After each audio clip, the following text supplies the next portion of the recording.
सोलापूर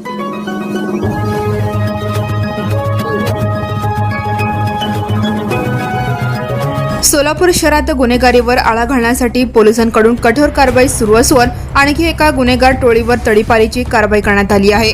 सलगर वस्ती पोलीस ठाण्याच्या प्रस्तावानुसार 3 जणांना 2 वर्षांसाठी सोलापूर शहर आणि जिल्ह्यातून तडीपार करण्यात आली आहे। सोलापूर शहरातील सलगर वस्ती पोलीस ठाण्याच्या हद्दीतील गुन्हेगारी पार्श्वभूमी असलेल्या एका टोळीवर पोलीस प्रशासनाने मोठी कारवाई केली आहे।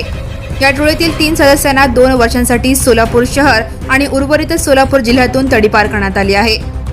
तडीपार करण्यात आलेल्या इस्मांमध्ये तेजस सुधाकर बैरुंगी, टोळी प्रमुख रोहित यल्लप्पा लोणी आणि संदेश नागेश रामगुडे यांचा समावेश आहे। हे तिघेही जुना देगाव नाका परिसरातील साठे पाटील वस्ती येथे राहणारे आहेत।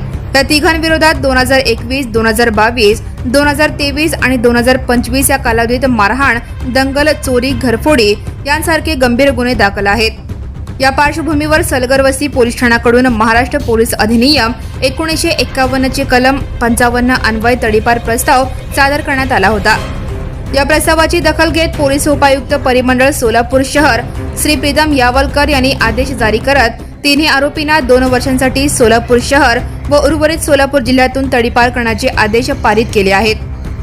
गुन्हेगारी प्रवृत्तीच्या टोळ्यांविरोधात सोलापूर पोलिसांची कारवाई अधिक तीव्र होत असल्याचे या कारवाईतून पुन्हा स्पष्ट झाले आहे। Now and press the bell icon. Never miss a